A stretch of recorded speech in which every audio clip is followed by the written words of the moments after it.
సమస్త జనులు ఆచరించదగినటువంటి పూజ ఏమైనా ఉందా? ఉంటే దాన్ని ఏ రకంగా ఆచరించాలి? అసలు పూజ అనే దానికి అర్థం తెలుసుకుంటే సమస్త జనులు ఆచరింపదగిన పూజ ఎటువంటిది అనేది మనకు తెలిసిపోతుంది. 3 రకాలుగా పూజ: మనో, వాక్, కాయ, కర్మల చేత. మనం ప్రతి దానికి చెబుతూ ఉంటాం, త్రికరణ శుద్ధిగా చెబుతున్నాను అని.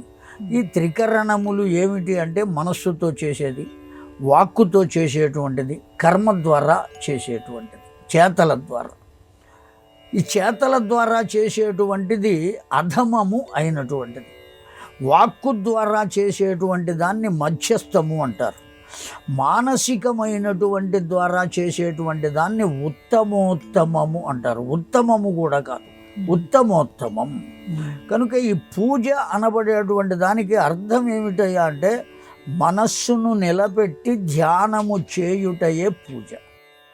ధ్యానము అంటే కళ్ళు అన్నీ మూసుకుని మెదలకుండా కూర్చోవడం అనేటువంటిది ధ్యానం కాదు. ఆ భగవంతుని యందు మనస్సును నిలబెట్టడం ధ్యానం.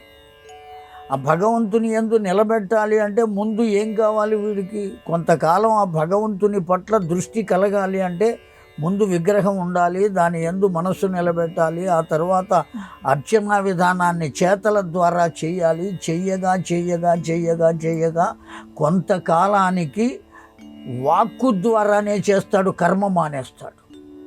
అప్పుడు కర్మ లుప్తం అవుతుంది.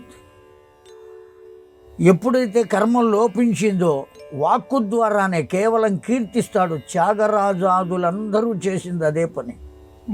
అన్నమయ్య చేసింది కూడా అదే పని. అన్నమయ్య ఎక్కడైనా పూజ చేసినట్టుగా ఉన్నదా? అనేక రకాలుగా తన కీర్తనల ద్వారా భగవంతుణ్ణి అర్చించాడు. గంధము పుయ్యరుగా పన్నీటి గంధము పుయ్యరుగా అని కీర్తించాడు త్యాగయ్య. అంతే తప్ప గంధం పుయ్యల, పూస్తే చేత, వాక్కు చేత అర్చించాడు.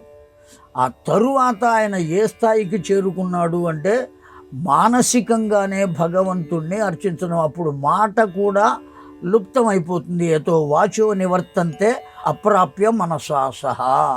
అప్పుడు వాక్కు కూడా లోపమైపోయి కేవలం మనస్సు ఎక్కడికి చేరుతుంది అంటే భగవంతుని వద్దకు చేరి లగ్నమై ఉంటుంది. ఈ మొత్తాన్ని కలిసి పూజ అంటారు. చేత చేసేదాన్ని, వాక్కు చేత చేసేదాన్ని, మనస్సు చేత చేసేదాన్ని. ఇవి 3 సోపానములు.